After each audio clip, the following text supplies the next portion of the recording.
अस्सलामुअलैकुम वरहमतुल्लाहि वबरकातुहू। नाजरीन, आज एक अहम पैगाम हज़रत मुफ्ती सलमान अज़हरी साहब ने कितना ज़बरदस्त दिया है, गौर से सुने और वीडियो अच्छा लगे तो वीडियो को ज़रूर शेयर करें। मैं इतना कहूंगा, इजराइल के कुत्ते और सालिम मिलकर ईंट से ईंट बजा दें, उनके टुकड़े टुकड़े करके राख कर दें, तब भी हम कहेंगे फतह तो बैतुल मुक़द्दस की ही है। अल्लाह करीम को सबसे ज्यादा नापसंद चीज जिसका जिक्र कुरान पाक में भी है वो जुल्म है। जुल्म को अल्लाह तबारक व तआला हरगिज पसंद नहीं फरमाता। और जुल्म का मतलब सिर्फ किसी पर हाथ उठाना ही नहीं, बल्कि कुफ्र और शिर्क भी बहुत बड़ा जुल्म है। कुरान पाक में अल्लाह ने फरमाया इन्ना शिर्क लज़ुल्मुन अज़ीम, अल्लाह के साथ किसी को शरीक ठहराना बहुत बड़ा जुल्म है। और उस जुल्म की बहुत सारी शाखें हैं जो आज हम दुनिया में देख रहे हैं। इंसान किसी न किसी जगह पर जुल्म करने का शिकार हो जाता है, जालिम बन जाता है। और जुल्म की तारीफ अगर देखें अरबी में तो यूं कहा गया वदअ शैइ अला गैरि महल्लिही, किसी चीज को उसकी जगह पर ना रखते हुए, उसकी हैसियत को उसकी हैसियत की जगह पर ना रखते हुए दूसरी जगह पर रख देना, यह जुल्म कहलाता है। हकदार को हक ना देना यह जुल्म है, या अपने हक से ज्यादा किसी से छीन लेना यह भी जुल्म है। और ये जुल्म की एक दो नहीं हजारों मिसालें हैं, लेकिन कुरान हर जुल्म की मजम्मत करता है। अल्लाह करीम कई जगहों पर इरशाद फरमाता है इन्नल्लाह ला युहिब्बुल ज़ालिमीन, अल्लाह ताला जालिमों को हरगिज पसंद नहीं फरमाता। मेरे अजीजों, गुनाह भी जुल्म है। जैसे कि कुरान में अल्लाह ने फरमाया वलो अन्नहुम इज़ ज़लमू अनफुसहुम, जब लोग अपनी जानों पर जुल्म कर लें तो ऐ महबूब आपके दरबार पे आए। ये जो आयत है, जुल्म का मतलब क्या है? इंसान जब गुनाह करता है तो अपने आप पर जुल्म करता है। जुल्म की बहुत सारी शाखें हैं और जालिमों को अल्लाह पसंद नहीं फरमाता, चाहे वो अपने ऊपर जुल्म किया हो या किसी निहत्ते पर जुल्म किया हो। आज दुनिया में जो हालात हम देख रहे हैं, जालिमों का जुल्म उरूज को पहुंचा हुआ है। और कुरान पाक में रब ताला ने जालिमों की निशानियां भी बयान की, ऐसा नहीं कि ये पहली मर्तबा हुआ है। अल्लाह ताला फरमाता है कम मिन क़रियतिन अहलकनाहा, कितनी बस्तियां ऐसी हैं जिनको हमने हिलाक कर दिया। रब तबारक व तआला ने उनको खत्म कर दिया क्योंकि वो जालिम थे। जालिमों की बस्तियां जो हिलाक हुई, कुरान पाक में तीन मिसालें आपको बताता हूं। एक नूह अलैहिस्सलाम की उम्मत और उनकी आबादी, दूसरी हजरत लूत अलैहिस्सलाम की कौम, तीसरी हजरत सालेह अलैहिस्सलाम की कौम। ये तीनों कौमें ऐसी हैं, गुनाह में तो थी लेकिन गुरूर बहुत ज्यादा था, घमंड बहुत ज्यादा था। आज के दौर में अगर किसी के पास पेट्रोल मिसाइल हैं और बम बारूद की ताकत रखता है, न्यूक्लियर पावर है, तो वो ये समझता है मुझे कोई शिकस्त नहीं दे सकता। यह हर दौर में जालिमों का ख्वाब रहा है। हर दौर में जालिम इसी तरह की फिक्र रखते हैं। नूह अलैहिस्सलाम की कौम बहुत मजबूत कौम समझी जाती थी। अल्लाह ताला ने अपने नबी को जब हुक्म फरमाया कि आप एक कश्ती बनाएं बहुत बड़ी, तो वो आपका मजाक उड़ाते थे। यहां दूर दराज कहीं न नदी है, न नाला है, न समंदर है, कश्ती किसमें चलाओगे?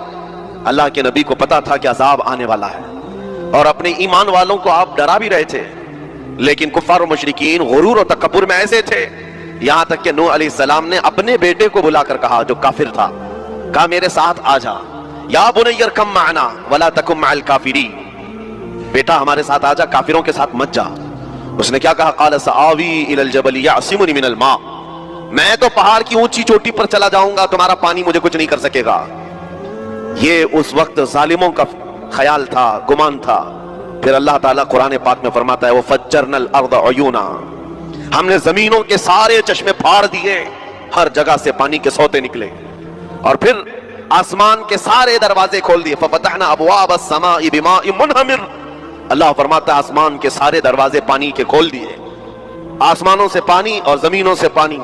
फल्तकल माउ अला अम्रिन क़द क़ुदिर, सूरह कमर की आयतें हैं। रब ताला फरमाता है पानी इतना बढ़ गया कि जो रब तबारक व तआला की तय की हुई मुअय्यना निशानी थी, वहां तक जाकर पानी मिल गया। रूए जमीन पर कोई बाकी न रहा सिवाय हजरत नूह अलैहिस्सलाम की कश्ती के, कोई नहीं बाकी रहा।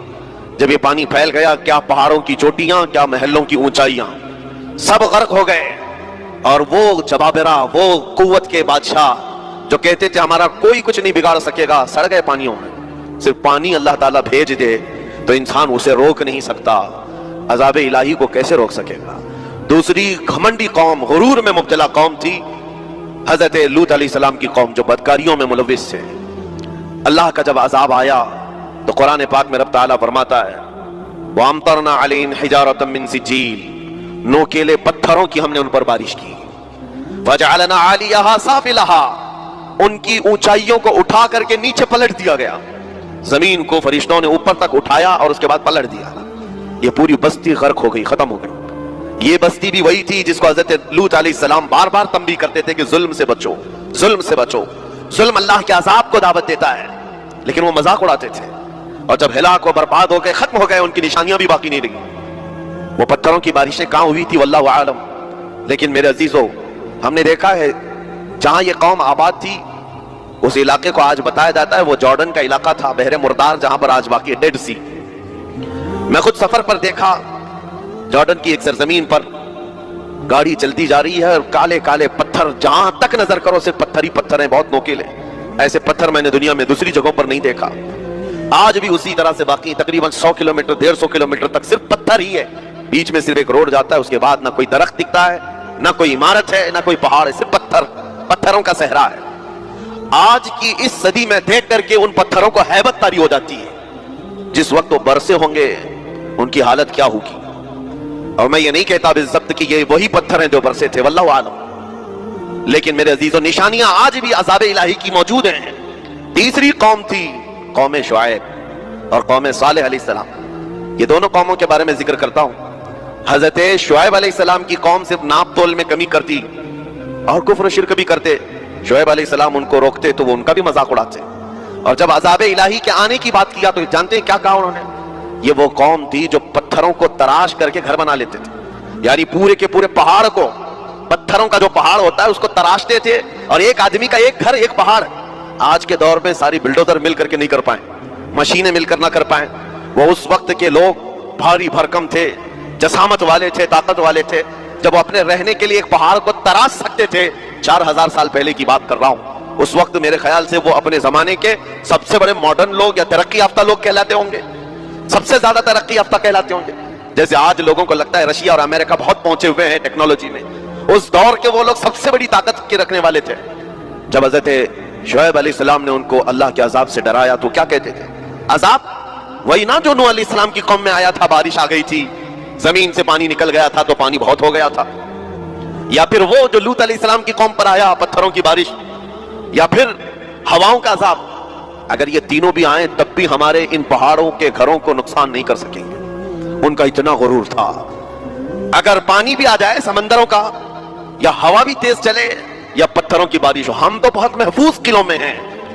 اندازہ کرو میرے عزیزو، 3000 4000 سال کے بعد آج تک مدائن صالح اور الاولا سٹی نام سے سعودی میں موجود ہے، ابھی تک وہ گھر موجود ہیں. تو اس زمانے میں کتنے مضبوط رہے ہوں گے پتہ نہیں. 3000 سالوں میں کتنے طوفان آئے، کتنے سیلاب آئے، لیکن ابھی تک وہ پہاڑوں کے گھر موجود ہیں.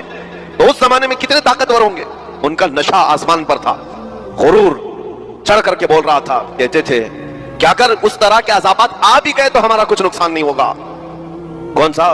نوح علیہ السلام کی قوم کا عذاب آ جائے، لوط علیہ السلام کی قوم کا عذاب آ جائے، یا پھر شعیب علیہ السلام کی قوم کا عذاب آ جائے. یہ صالح علیہ السلام کی قوم کی بات کر رہا ہوں. تو پھر ہوا کیا؟ اللہ کے نبیوں نے انہیں ڈرایا اللہ کے عذاب سے. باز آ جاؤ، اللہ وحدہ لا شریک کی طرف جھک جاؤ. وہ اکڑ تھی، غرور تھا کہ نبیوں کا مذاق کرتے. پھر ہوا کیا؟ قرآن کہتا ہے صرف ایک فرشتے کو اللہ تعالیٰ نے زمین پر اتارا، ایک فرشتے کو اتارا، اور اس کے بعد اس فرشتے نے ایک چنگھار لگائی، ایک آواز کی. ایک آواز، صرف فرشتے کی ایک آواز ایسی تھی کہ جتنے اپنے مضبوط قلعوں میں گھروں میں موجود تھے، اس آواز کی ہیبت سے ان کا بھیجا کانوں سے باہر نکل آیا تھا. اور صبح کے وقت جب اس بستی میں جا کر کے دیکھے تو سب کے سب اوندھے منہ گرے ہوئے تھے، ایک بھی اس میں سے بچا ہوا نہیں تھا. نہ نوح علیہ السلام کا طوفان آیا، نہ لوط علیہ السلام کی قوم پر برسنے والے پتھروں کا عذاب آیا، نہ ہی ہوائیں چلائی گئیں. ایک فرشتے کو بھیج کر رب تعالیٰ نے اپنی قدرت کا مظاہرہ فرمایا. اللہ کے کروڑوں اربوں لا تعداد فرشتے ہیں، ایک فرشتے کی طاقت ایسی ہے کہ اگر وہ اپنی آواز نکالے تو تمہارے کانوں سے بھیجا باہر نکل آئے. اللہ وحدہ لا شریک، وہ حی و قیوم کل بھی تھا اور آج بھی ہے. وہ رب ذوالجلال حی و قیوم ہے، طاقتور ہے اور ہمیشہ رہے گا. اور رب تبارک و تعالیٰ نے قرآن پاک میں فرمایا، آپ یہ آیت تقریباً 3 جگہ قرآن میں آئی، وَإِذَا نَجَّيْنَاكُم مِّنْ آلِ فِرْعَوْنَ يَسُومُونَكُمْ سُوءَ الْعَذَابِ يُذَبِّحُونَ أَبْنَاءَكُمْ وَيَسْتَحْيُونَ نِسَاءَكُمْ وَفِي ذَلِكُمْ بَلَاءٌ مِّن رَّبِّكُمْ عَظِيمٌ. रब ताला फरमाता याद करो फिरौनियों के अजाब से अल्लाह ने तुमको नजात दी। ये बनी इसराइल को कहा जा रहा है कि फिरौनियों के अजाब से, कि फिरौन और उसके लश्करी इस कदर सख्त सजाएं देते थे मूसा अलैहिस्सलाम की कौम पर, ईमान वालों पर, बनी इसराइल पर। अल्लाह फरमाता उनसे नजात दिया रब ताला ने, लेकिन वो करते क्या थे? बनी इसराइल में एक भी बच्चा पैदा हो जाए उसे ज़बह कर देते थे। फिरौन के लश्करियों ने एक साल में 12,000 बच्चों को कत्ल किया है, 12,000 बच्चों को ज़बह कर दिया है। आज के इजराइली अगर ये बच्चों पर जुल्म करते हैं तो ये ताज्जुब की बात नहीं है। फिरौन की सरिश्त में दाखिल था और ये फिरौनी है, वक्त के जबाबिरा हैं, वक्त के जालिम हैं। 12,000 बच्चों को कत्ल कर दिया था फिरौन और उसके लश्करियों ने, और औरतों को जिंदा छोड़ देते थे। कुरान में अल्लाह ताला ने फरमाया, 3 जगह आई आयत, लेकिन उसके साथ रब ताला ये भी फरमाता है ये सख्त तरीन सजाएं देते थे फिरौनी, अल्लाह ने उनसे तुमको नजात दिया। लेकिन ये सजाएं क्यों देते थे, ये अजाब क्यों था? वो फी ज़ालिकुम बलाउम मिन रब्बिकुम अज़ीम, ये है फरमान अल्लाह का। यहां मैं ये टुकड़ा अगर बयान कर दूं तो आज आपके दिलों के अंदर एक यकीन पैदा हो जाएगा। आज के हालात के मुताबिक फिरौनियों का इस कदर सख्त अजाब क्यों था? रब ताला फरमाता है, ऐ मोमिनो, इन तमाम मामलात में अल्लाह की तरफ से तुम्हारे लिए एक बड़ा इम्तिहान था। ये इम्तिहान था और वह इम्तिहान आज भी है और हर जमाने में रहेगा। सतीजा कार रहा है अजल से ताइमरोज, शरारे बुलहबी से चरागे मुस्तफवी। हर जमाने में हक व बातिल के मारे के होते रहेंगे। लिहाजा आज के दौर में ये सब हालात जो पैदा हुए, मुसलमानों को, मोमिनीन को जरा बराबर भी नर्वस होने की जरूरत नहीं। तुम जिस दीन से वाबस्ता हो, इस दीन की हिफाजत का जिम्मा अल्लाह ने अपने जिम्मे लिया है।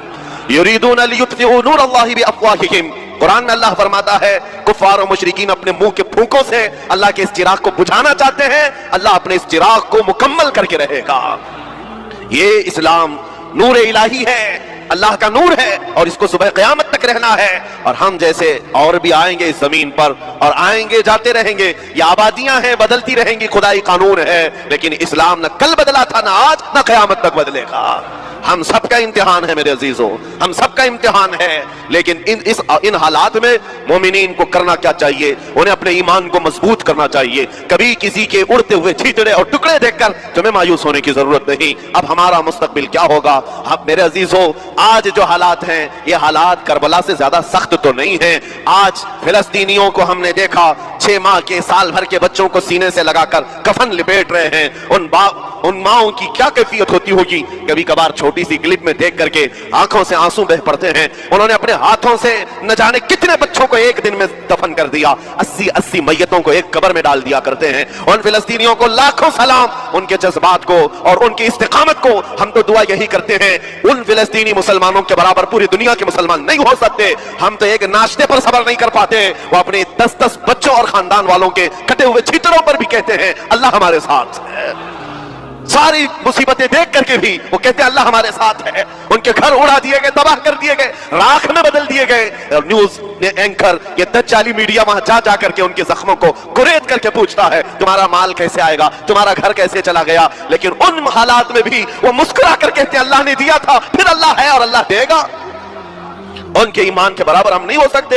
लेकिन मेरे अजीजों, पूरी दुनिया के मुसलमानों में इस मसले ने आज एक इत्तिहाद की फिजा कायम की है। अगर हमारे दरमियान आज भी इत्तिहाद नहीं हो सकता तो फिर मेरे अजीजों, शायर ने सच कहा था, जगह जगह के थक चुके हैं तुम्हें ये हंगामे, नशाते लज्जते ख्वाबे की राह बदल डालो।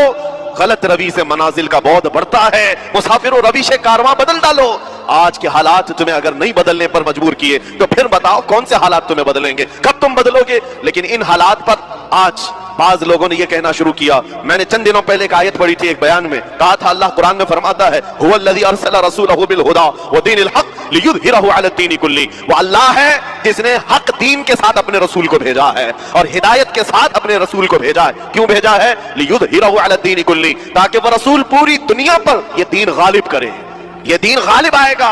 तो बाज मुझसे कहने लगे, मौलाना स्टेज पर बैठकर चिल्लाते हो, कई कुर्सियों पर बैठकर कहते हो कि तुम्हारा दीन गालिब आएगा, तुम्हारा दीन तो आज टुकड़े टुकड़े किया जा रहा है, कोई कुछ नहीं कर पाता। उन जालिमों को मैं ये कहता हूँ, उनको ये मैं कहता हूँ, इन तमाम हालात से तुम हरगिज ये मत समझना कि दीन गालिब आएगा। चांद पर भी कहन लगता है, लेकिन जब कहन छटता है तो चांद पूरे आबो ताब के साथ चमकता है। आज अगर उम्मत मुस्तफा पर कहन लगा है तो मैं अपने इन तमाम नौजवानों से जो अभी उन फवाने शबाब में दाखिल हुए हैं, अभी یہ دنیا کو دیکھنے کے قابل بنے ہیں، میں ان سے کہتا ہوں ان آندھیوں سے، ان طوفانوں سے گھبرا کر کے نہ تمہیں دین بدلنے کی ضرورت ہے، نہ تمہیں اپنا مسلک و مذہب بدلنے کی ضرورت ہے، بلکہ میں یہ کہتا ہوں نہ گھبراؤ مسلمانوں، ابھی خدا کی شان باقی ہے، ابھی اسلام زندہ ہے، قرآن باقی ہے۔ یہ ظالم کافر کیا سمجھتے ہیں جو روز ہم سے الجھتے ہیں؟ ابھی کربلا کا آخری میدان باقی ہے۔